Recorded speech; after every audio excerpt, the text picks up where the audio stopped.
बिस्मिल्लाहिर्रहमानिर्रहीम। अस्सलाम वालेकुम नाज़रीन, आप यूट्यूब चैनल देख रहे हैं। मैं इमरान खान हूँ। कराची में खौफनाक दहशतगर्दी का एक वाक़या हुआ। पहले ये मीडिया पे रिपोर्ट हो रहा था, लेकिन फिर अचानक से पाकिस्तानी मीडिया पे इसकी कवरेज रोक दी गई। जो इब्तदाई तौर पे ख़बर आई और कुछ देर तक इसके टिकर्स चलते रहे, वो ख़बर ये थी कि कराची में यूनिवर्सिटी रोड पे अचानक से गोलियों की और धमाकों की आवाज़ें सुनाई दी हैं और काफ़ी ज़्यादा धमाके हुए, काफ़ी ज़्यादा गोलियाँ चली हैं। लेकिन फिर उसके बाद बिल्कुल खामोशी हो गई। फिर मीडिया ने इसको रिपोर्ट करना बंद कर दिया। तो इंटरनेशनल मीडिया में हमने देखा कि ख़बर एक्चुअली है क्या। तो अब तक जो इन्फॉर्मेशन मिली है उसके मुताबिक कराची में यूनिवर्सिटी रोड पे रेंजर्स पे अटैक किया गया दहशतगर्दों की जानिब से, और रेंजर्स ने इस हमले को नाकाम बनाया अब तक की इतला के मुताबिक। लेकिन इसमें जो हमलावर था, अब ये कहा जा रहा है कि शायद ये खुदकुश हमलावर था। फायरिंग भी हुई है। फायरिंग देखें, जब खुदकुश धमाका भी हो जाए तो उसके बाद भी फायरिंग होती रहती है। सिक्योरिटी फोर्सेस अपनी सिक्योरिटी के लिए भी फायरिंग करती हैं। अभी हकीकत क्या है, हालात क्या हैं, वहाँ से कुछ रिपोर्ट नहीं हो रहा, क्योंकि पाकिस्तान में एक नया तरीक़ाकार है कि दहशतगर्दी को अगर आपने कम दिखाना है तो आप दहशतगर्दी के वाक़यात को रिपोर्ट ही ना कर दें। दुनिया भर में ऐसा नहीं होता। अमेरिका में, यूरोप में, बरतानिया में, कहीं पर भी दहशतगर्दी का कोई भी वाक़या हो, फौरी तौर पर लोग उसे रिपोर्ट करते हैं। बड़े पैमाने पर वो रिपोर्ट होता है ताकि इस तरह के वाक़यात का सद्देबाब किया जा सके। लेकिन पाकिस्तान में अब नया तरीका ढूंढा गया है कि अगर दहशतगर्दी हो रही है तो आपने दहशतगर्दी को रिपोर्ट नहीं करना। इंडिया में अगर दहशतगर्दी का एक वाक़या होता है तो पूरी दुनिया में रिपोर्ट करते हैं, वो बताते हैं कि इसके पीछे कौन था, फिर वो उसके पीछे भी आते हैं। लेकिन पाकिस्तान के अंदर दहशतगर्दी के वाक़यात होते चले जा रहे हैं और अब हल ये निकाला गया कि आप रिपोर्ट ही ना करें। रोज़ाना की बुनियाद पर बलूचिस्तान में दहशतगर्दी हो रही है, रोज़ाना की बुनियाद पर कबायली इलाकों में दहशतगर्दी हो रही है, रोज़ाना की बुनियाद पर ड्रोन्स आकर लग रहे हैं, लेकिन रिपोर्ट नहीं किया जा रहा, बताया नहीं जा रहा। ये एक हिकमत अमली हो सकती है। देखें ना, अभी एक खबर चलाई गई थी कि ISI ने मोसाद की साजिश को पकड़ लिया स्विट्ज़रलैंड में। यानी देखें ना कितना बड़ा कारनामा है। और ये जो खबर छपी है ये पाकिस्तानी सोर्सेज से ही छपी है। चाहे दुनिया में कहीं पे भी किसी ने छापी है, पाकिस्तानी सोर्सेज से छापी है, जिन्होंने ये दावा किया कि जनाब मोसाद या इसराइल वो आसिम मुनीर को नुकसान पहुंचाना चाहता है। लेकिन पाकिस्तानी सोर्सेज ने एक कहानी सुनाई, जिस तरह माजी में हमेशा एक कहानी बना दी जाती है। तो मोसाद को इन्होंने स्विट्ज़रलैंड में ज़रूर पकड़ लिया, उनकी साजिश पकड़ ली। यहाँ पाकिस्तान में दहशतगर्दी हो रही है, यहाँ नहीं पकड़ सकते। तो मोसाद जैसी एजेंसी को वहाँ स्विट्ज़रलैंड में काबू कर दिया। लेकिन यहाँ पे जो दहशतगर्द हैं, जो पहाड़ों से उतर के आ जाते हैं, कभी कहीं से आ जाते हैं, कभी कोई उनको प्रॉक्सी सपोर्ट मिल रही होती है, तो यहाँ पे पाकिस्तान की इंटेलिजेंस एजेंसियाँ नाकाम हो जाती हैं। चाहे वो बलूचिस्तान में हो, चाहे वो कोयटा में हो, चाहे वो खैबर पख्तूनख्वा में हो, कबायली इलाकों में हो, चाहे वो कराची में हो। पाकिस्तान का सबसे बड़ा शहर है। एक अफसोसनाक वाक़या हुआ है। अब तक जो इंटरनेशनल मीडिया पे इतलात आ रही हैं वो ये कह रहे हैं कि 4 लोग इसमें शहीद हुए हैं। कन्फर्मेशन तो गवर्नमेंट ऑफ पाकिस्तान ही दे सकती है। कोई खबर छपेगी तो हमें पता चलेगा कि हुआ क्या। अब नाजरीन, एक जर्नलिस्ट हैं मुनीफ फारूक साहब, उन्होंने एक एतराफ़ किया। एतराफ़ क्या, ये सारे सहाफ़ी जानते हैं इस बात को, लेकिन उन्होंने इस बात को TV के ऊपर कह दिया। ये वो बातें हैं जो हम बड़े लंबे अरसे से बता रहे हैं कि इमरान खान साहब की हुकूमत गिराने की साजिश जनरल बाजवा ने बहुत पहले बना ली थी। और ये किस तरीके से होता रहा, मैं आज आपको सारा खेल बता देता हूँ। तो मुनीफ फारूक साहब ने, क्योंकि वो शहबाज शरीफ की हुकूमत को थोड़ा सा सपोर्ट कर रहे थे, तो उन्होंने ये कहा कि नहीं, इमरान खान के दौर में जैसे हमें ताकतवर लोगों ने बुलाकर कहा कि आप इमरान खान की धुलाई कर सकते हैं, हमें आप हमारे ऊपर कोई मलबा नहीं आना चाहिए। लेकिन अभी हमें कुछ भी नहीं, इस तरह का हुक्म जारी नहीं किया गया। यानी अभी हमें इजाज़त नहीं मिली कि मौजूदा हुकूमत के ऊपर तनकीद करें। तो मैं आपको थोड़ा याद दिलाता हूँ कि इमरान खान साहब की जब हुकूमत बनी थी ना, तो इमरान खान साहब ने अपनी मर्ज़ी की कैबिनेट बनाने की कोशिश की। तो थोड़े ही अरसे के बाद मिलिट्री एस्टेब्लिशमेंट ने अपने बंदे एडजस्ट करने थे, तो इन्होंने मीडिया के ज़रिए से इमरान खान के ऊपर बदतरीन तनकीद करवाना शुरू कर दी और बाकायदा इन्होंने तनकीद करवा के अपने बंदे इंजेक्ट करवा लिए। इमरान खान साहब की गलती थी हुकूमत लेना, उन्हें एक लूली लंगड़ी हुकूमत लेनी नहीं चाहिए थी। बाद में उन्होंने कहा कि ये मेरे से गलती हुई, और उस हुकूमत को चलाने के लिए उन्हें मिलिट्री एस्टेब्लिशमेंट के साथ ना सिर्फ समझौता करना पड़ा, बल्कि बाद औक़ात उनकी मदद भी मांगनी पड़ी। और ये सारा अब सारी दुनिया जानती है। अब इमरान खान साहब के ऊपर आप इसलिए ज़्यादा ब्लेम नहीं कर सकते कि उन्होंने अपनी गलती को खुद तस्लीम कर लिया। वो नवाज शरीफ की तरह तो नहीं है जो कभी मानता ही नहीं है कि मेरे से कुछ गलत हुआ, या वो जरदारी की तरह तो नहीं है जो ये कहने के लिए तैयार ही नहीं है कि मेरे से कभी कोई गलती हुई। वो ये नहीं मानते। बहरहाल इन्होंने एतराफ़ किया कि जनाब उस वक्त फ़ौज ने हमें कहा था कि हमें कुछ ना कहा जाए, और जो आप करना चाहते हैं वो इमरान खान की हुकूमत के साथ आप करें। तो नाज़रीन, इमरान खान साहब की हुकूमत बहुत पहले गिर जानी थी। जनरल बाजवा ने पहला दबाव बनाया काबीना में अपने बंदे डालने के लिए, दूसरा दबाव बनाया उसने अपनी एक्सटेंशन के लिए कि मुझे एक्सटेंशन चाहिए। बाजवा ने पीपल्स पार्टी को, PMLN को और PTI को सबको चक्कर दिया कि मुझे एक्सटेंशन दे दे, मैं आपके लिए ये करूंगा, आपके लिए ये करूंगा, आपके लिए ये करूंगा, और एक्सटेंशन लेके बैठ गया। नवाज शरीफ को उसके बदले में पाकिस्तान से बाहर जाने का मौका मिल गया। जरदारी साहब जो हैं उनको थोड़ा सा अपना रिलीफ मिल गया, और इमरान खान साहब जो हैं उन्हें लगा कि दबाव कुछ थोड़ा सा यहां से कम हो जाएगा। लेकिन हुआ क्या, जनरल बाजवा की एक्सटेंशन इमरान खान साहब ने अपनी एक बड़ी सियासी गलती करार दी बाद में। अब रिजीम चेंज ऑपरेशन होना था 2020 में, यह जनरल बाजवा ने इनको वादा किया हुआ था। लेकिन हुआ क्या, 2020 में आ जाता है कोरोना वायरस। जब कोरोना वायरस आया तो फौज ने मुड़ के देखा तो सियासतदानों ने हाथ ही नहीं पकड़ाया। इन सबको लग रहा था हम मरने वाले हैं। कोरोना वायरस में आपको पता है रोजाना कोई ना कोई आदमी मर जाता था, बड़े बड़े दुनिया के लोग मारे जा रहे थे। तो इतने लोग दुनिया में मर रहे थे कि ये सारे मौत से तो बहुत डरते हैं। जिस आदमी ने करप्शन से पैसा बनाया हुआ हो, बहुत सारा पैसा इकट्ठा किया हुआ, अपने कई बड़े आदमों में कारोबार को फैलाया हुआ हो, वो आदमी कभी मरना चाहेगा? तो ये मरना नहीं चाहते थे, ये लोग सारे दौड़ गए। अच्छा, उस वक्त भी पाकिस्तान की मिलिट्री एस्टेब्लिशमेंट सहाफ़ियों को बुला बुलाकर एक बात कहती थी, और वो सहाफ़ी जाके जब इमरान खान साहब को मिलते थे वो तब ये बात इमरान खान साहब के सामने करते थे कि आप लॉकडाउन क्यों नहीं लगाते। एस्टेब्लिशमेंट ने हर जगह पे सहाफ़ियों को यह कहा कि आप जाकर इमरान खान पे दबाव डालें, हर बंदे को यह कहा कि आप इमरान खान पे दबाव डालें। याद है बिलावल कितना चीखता था, बाकी लोग कितना चीखते थे कि आप लॉकडाउन क्यों नहीं लगा रहे। ये सब चाहते थे इमरान खान लॉकडाउन लगा दे, जैसे इंडिया में बंदे मर रहे हैं पाकिस्तान में भी वैसे ही लोग मरना शुरू हो जाएं। इमरान खान ने इनकार कर दिया, उसने फौज की बात नहीं सुनी। उसने कोरोना वायरस को अपने तरीके से निपटा और एक स्मार्ट लॉकडाउन की एक टर्मिनोलॉजी लाया। पूरी दुनिया ने तारीफ की, इमरान खान ने कमाल काम कर दिया। और कोरोना वायरस से लड़ने में इमरान खान से बेहतर कोई नहीं, पूरी दुनिया के अंदर यह साबित हुआ। टॉप 3 ममालिक की कैटेगरी में पाकिस्तान आया था पहली मरतबा। शानदार पाकिस्तान ने कोरोना वायरस को मैनेज किया। अब जैसे ही कोरोना वायरस खत्म होता है तो दोबारा से इन्होंने प्लान कर लिया कि रिजीम चेंज ऑपरेशन जो पेंडिंग है वो अब हमें करना चाहिए। जनरल बाजवा को एक और एक्सटेंशन चाहिए थी, उस एक्सटेंशन के लिए उससे वादा कर लिया PMLN ने, पीपल्स पार्टी ने, बाकी सारों ने, कि जनाब आप रिजीम चेंज ऑपरेशन करें, हम आपको एक्सटेंशन करवा के देते हैं। फिर इमरान खान साहब को रूस के दौरे पर भेजा गया, और जब इमरान खान साहब रूस के दौरे पर गए तो उसी चीज़ को बहाना बनाकर अमेरिका के अंदर एक लॉबिंग की गई। वो लॉबिंग सरकारी पैसे से हुई थी, उसके ऊपर एक अलग पूरा वीलॉग भी हो सकता है, और जनरल बाजवा उसके पीछे थे। तो इमरान खान की हुकूमत के पीछे इमरान खान का ही सरकारी पैसा इस्तेमाल हो रहा था और लॉबिंग हो रही थी इमरान खान के खिलाफ और जनरल बाजवा के हक में। फिर अमेरिका से एक साइफर आ गया जो जनरल बाजवा को मिल गया। वो साइफर दिखा के जनरल बाजवा ने सारे जर्नलों को सीधा कर दिया कि जनाब अब अमेरिका बहादुरों ने कह दिया, अब इमरान खान की हुकूमत हमें गिरानी पड़ेगी, कोई चूं भी ना करे। और फिर इस तरह उन्हें फ्री हैंड मिल गया। फिर उन्होंने जो कुछ पाकिस्तान में किया वो आपके सामने है। ये हो गया रिजीम चेंज ऑपरेशन मुकम्मल। तो जो जो हमने आपको कहा, जो जो हमने आपको बताया, अब वो साबित हो रहा है। इनके अपने लोग बता रहे हैं, कभी किसी वजह से, कभी किसी वजह से, कोरोना वायरस की वजह से लेट हो गया। 2021 में मुझे अच्छी तरह याद है, जनरल बाबर इफ्तिखार जो हैं, ये अभी पता नहीं कहाँ होते हैं आजकल, इससे पहले ये DG ISPR में थे, तो ये DG थे ISPR के। तो ये एक दिन लाहौर में सहाफ़ियों को मिलने आए, तो इन्होंने तब भी सहाफ़ियों से ये कहा, 2021 की बात है गालिबन, मैं वहाँ था और बहुत सारे सहाफ़ी थे। मुझे हैरत हुई कि वहाँ पे 90% उन सहाफ़ियों को बुलाया गया उस मीटिंग में जो नवाज शरीफ के बहुत करीबी थे, और जो लोग इमरान खान से शदीद नफरत करते थे, उन सहाफ़ियों को इकट्ठा किया इन्होंने। और उन्हें इन्होंने कहा कि जनाब आप तुर्क के हुकूमत के ऊपर तनकीद करें, आप जो मर्जी करें, हम आपको बिल्कुल कोई किसी किस्म का हमारा एतराज़ नहीं है, आप दबाएं इमरान खान के ऊपर, एक्सीलेटर पे पाँव रखें, लेकिन हमें आपने बचाना है, हमें आपने बाहर रखना है। ये जो कर रही है हुकूमत कर रही है। ये सारा कुछ उन्होंने इमरान खान के खाते में डाला। 1-2 तल्ख सवालात भी हुए वहाँ पे, और उसके बाद इन्होंने मीटिंग ख़त्म कर दी। तो ये पूरा एक खेल था जो खेला गया था। अब आहिस्ता आहिस्ता खुल रहा है, चीज़ें आहिस्ता आहिस्ता आपके सामने आएगी। इमरान खान एक बात कहते हैं ना, अल्लाह अल हक है, सच का खुदा है, तो जो सच है वो सामने आ ही जाता है। तो अब देखें ये सच आपके सामने किस तरीके से आ रहा है। नाज़रीन, 5 अगस्त को एक एहतजाज करना था पाकिस्तान तहरीक इंसाफ ने, और ये डिस्कशन पाकिस्तान तहरीक इंसाफ के अंदर चल रही थी, लेकिन फिर एकदम खामोशी हो गई। मुल्क गिर एहतजाज के बारे में कोई प्लानिंग की जा रही थी। मैंने ये सुना 1-2 सोर्सेज से कि 5 अगस्त को इमरान खान साहब को 3 साल मुकम्मल हो जाएंगे। तो इस पर पाकिस्तान तहरीक इंसाफ कोई बहुत बड़ी हिकमत अमली बना रही है। अगर तहरीक इंसाफ से किए हुए वादे पूरे ना किए गए, या जो यकीन दहानियाँ करवाई गई थी कि बजट हो जाने दें, उसके बाद ये करेंगे वो करेंगे, आप ये बात मान लें तो हम ये करेंगे, आप वो बात मान लें तो हम वो करेंगे। गिलगित बल्तिस्तान की हुकूमत भी प्लेट में रख के दे दी गई, कश्मीर के अंदर भी जो मांगा गया वो दे दिया गया।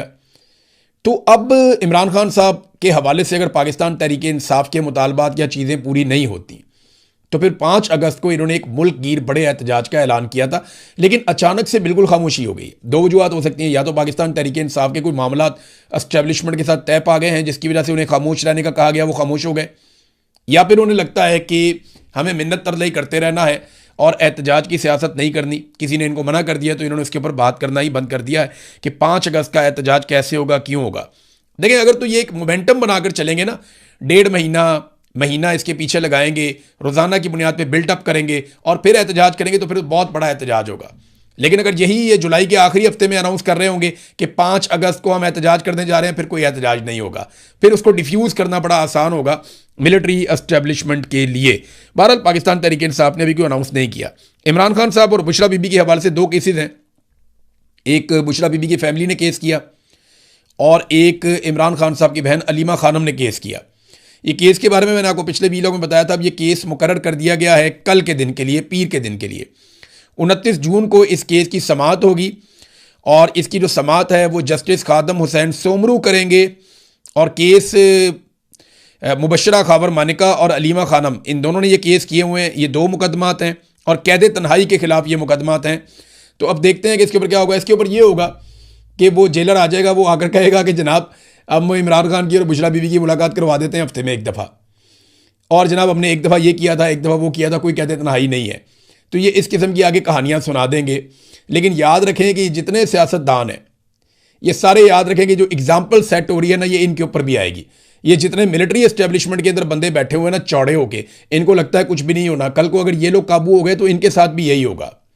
कोई इससे बचेगा नहीं। जो नफरत आपने फैला दी है ना, कौम तैयार बैठी हुई है जूतियां हाथ में पकड़ के, और कौम ने छोड़ना किसी को भी नहीं है।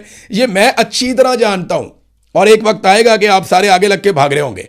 हालात ये हो गए हैं कि पाकिस्तान का मीडिया खबर दिखाता है, ये मैं देख रहा था जियो न्यूज़ के ऊपर, 1-2 और चैनल्स के ऊपर, और हेडलाइंस चल रही थी, ब्रेकिंग न्यूज़ चलाई जा रही थी। खबर क्या दिखाई जा रही थी कि जनेवा में कश्मीरी इकट्ठे हुए और उन्होंने भारत के खिलाफ एहतजाज किया कि भारत मकबूजा कश्मीर में जुल्म कर रहा है, हक़ खुद इरादियत नहीं दे रहा, अक़वाम मुत्तहिदा की करारदादों के मुताबिक मामला हल नहीं हो रहा। और जनेवा में अक़वाम मुत्तहिदा के दफ्तर के बाहर एहतजाज किया कश्मीरियों ने। मैंने गिना तो टोटल 12 कश्मीरी थे।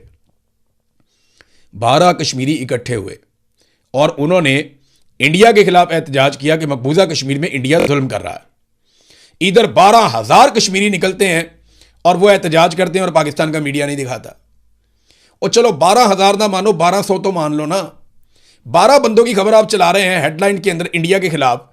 लोग कह रहे हैं कि हमसे हमारा हक छीना जा रहा है। तो इधर जो पाकिस्तान में आज़ाद कश्मीर में हक छीना जा रहा है, चलो 12,000 ना माने, 1200 बंदा माने आप, इतनी बड़ी तादाद में कश्मीरी निकलते हैं, खबर ही नहीं चलती कि ओवरसीज कश्मीरी एहतजाज कर रहे हैं। वो कश्मीरी कहते हैं पाकिस्तानी मीडिया में कवर ही ना करे। वो आते हैं, वो कहते हैं जाओ यार यहां से, तुमने खबर चलानी ही नहीं। इंटरनेशनल मीडिया पे चलती है, पाकिस्तानी मीडिया पे चलती ही नहीं। तो ये जो चीज़ें अब की जा रही हैं ना, ये कश्मीरी याद रखेंगे, इसको भूलेंगे नहीं। पहली मरतबा ऐसा हुआ है कि खुराक की तरसील को बतौर हथियार इस्तेमाल किया जा रहा है। ऐसा पाकिस्तान में नहीं होता था। जो खुराक की तरसील है, जो खुराक जाती है आज़ाद कश्मीर में, उसको बतौर हथियार इस्तेमाल किया जा रहा है। बीबीसी ने खबर दी, इन्होंने तरदीद की। उसके बाद से लेकर अब तक दर्जनों वीडियो आ चुकी हैं जो ये बता रही हैं कि जगह जगह पे ट्रक खड़े हुए हैं, जगह जगह पे माल खड़ा हुआ है, खुराक को आज़ाद कश्मीर में जाने नहीं दिया जा रहा। कोशिश कर रहे हैं कि लोगों की खुराक बंद हो जाए और वो दबाव में आ जाए। और ये काम हो कब रहा है? मुहर्रमुल हराम के महीने में। तो करने वाले ज़रा अपने गिरेबान में खुद ही झांक लें। नाज़रीन, मारम बलोच साहिबा की किरदार कुशी की जा रही है, लगातार की जा रही है। मारम लांगू कह के उन्हें मुखातिब किया जाता है, उन्हें दहशतगर्दों के साथ जोड़ा जाता है। ये सख्त ज़्यादती है। देखें, मैं आपको एक चीज़ बताता हूँ, वो कहती क्या है। मारम बलोच ने ये नहीं कहा कि हम दहशतगर्दी करेंगे, हम बम चलाएंगे, हम गोली चलाएंगे, हम किसी को जान से मार देंगे। नहीं, उसने कभी इसकी हमायत नहीं की। मारम बलोच ने कहा कि अगर आपने दहशतगर्दों को या उनसे जुड़े हुए लोगों को पकड़ना है, आप आते हैं, आप बलूचिस्तान में किसी के भी घर में घुस जाते हैं, वहाँ से किसी को भी आप उठाकर ले जाते हैं, उसको टॉर्चर करते हैं, उसको जबरी तौर पे लापता करते हैं, फिर उसकी मशक़शुदा लाश आप फेंक के चले जाते हैं। आप ये ना करें। आपने जिसको गिरफ्तार करना है कानून के मुताबिक गिरफ्तार करें, अदालत के अंदर पेश करें, मुकदमा चलाएं। अगर जुर्म किया है तो सज़ा दें। वो मांगते क्या है? वो अपने लिए स्कूल मांगते हैं, कॉलेज मांगते हैं, फैक्ट्रियाँ मांगते हैं, सड़कें मांगते हैं, इंफ्रास्ट्रक्चर मांगते हैं, गैस मांगते हैं, बिजली मांगते हैं, इंटरनेट मांगते हैं। वो अपने लिए जदीद तालीम और जदीद सहूलियात मांगते हैं जो सारी दुनिया में शहरियों को मिलती हैं। अब वो चीज़ें आप उन्हें देते नहीं हैं।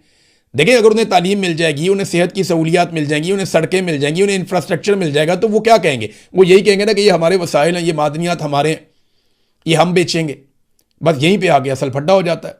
बलूचिस्तान को नाखवानदा रखा गया, जानबूझकर बलूचिस्तान के लोगों को पीसा गया, बलूचिस्तान के अंदर डिवीजन पैदा की गई, बलूचिस्तान में लोगों को आपस में लड़वाया गया, बलूचिस्तान के अंदर दहशतगर्दी को सपोर्ट किया गया और उसके नतीजे में वहां से मादनियात निकाले गए। मुझे तो यही बात समझ आती है। और बलूचिस्तान के बजट को जिस तरह खाया गया, ऐसे दुनिया की तारीख में कभी हमने नहीं सुना कि किसी सूबे के अंदर इतनी दो नंबरी हुई हो जितनी हमने बलूचिस्तान में होते हुए देखी है। नादरीन, जियो न्यूज़ के हवाले से खबर है, उनकी नशरियात 15 दिन के लिए मुअत्तल की गई हैं क्योंकि मजहबी नुक्ता नज़र से उन्होंने कुछ ऐसा कंटेंट चला दिया जिससे लोगों के जज्बात जो हैं उनको ठेस पहुंची। अब मेरी गुजारिश जो है ना वो तमाम लोगों से है। कुछ लोगों को मैं सोशल मीडिया पे देख रहा था कि उन्होंने भी गैर जिम्मेदारी का मुजाहरा किया।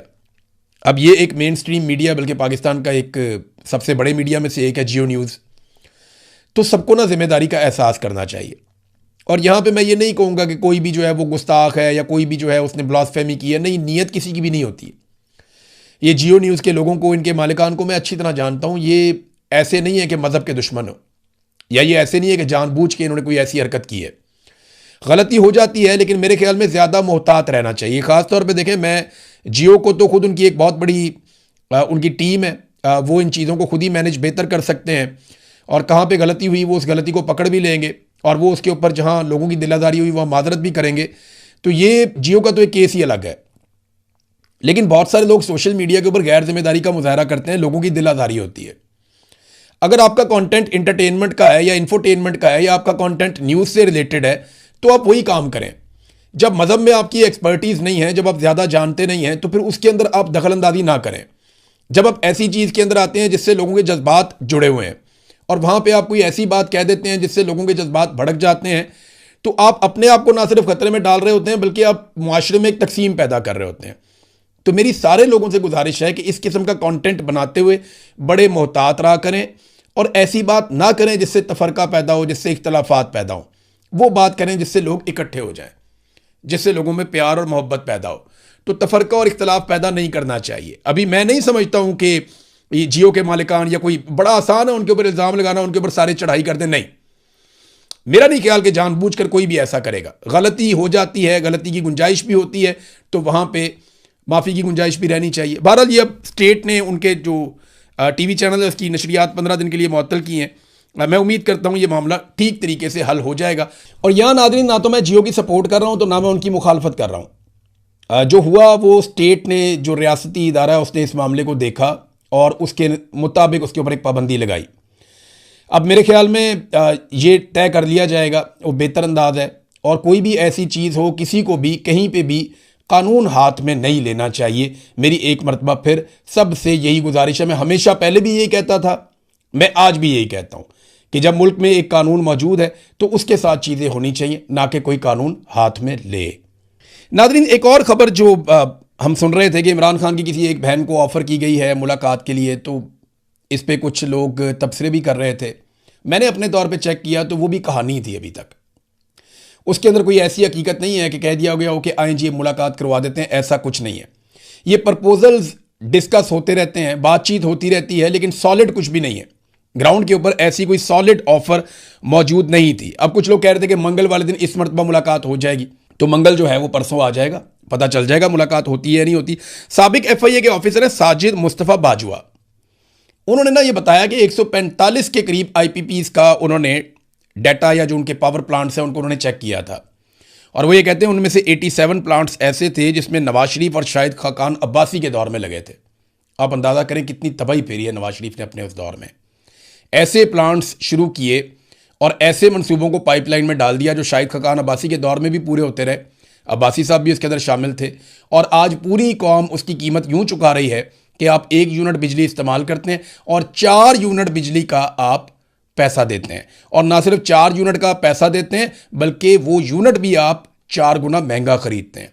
यानी 15 रुपए वाला यूनिट आप 50 रुपए का लेते हैं, और जब आप 1 यूनिट 50 रुपए का लेते हैं तो आप एक्चुअली 3 यूनिट के इजाफी पैसे भी देते हैं। यानी वो आपसे 200 रुपया लेते हैं, क्योंकि कैपेसिटी पेमेंट भी तो आप ही ने जमा करवानी है, वो तो किसी और ने नहीं देनी। अब तक के लिए इतने, अपना ख्याल रखिएगा, अपने चैनल का भी। अल्लाह हाफ़िज़।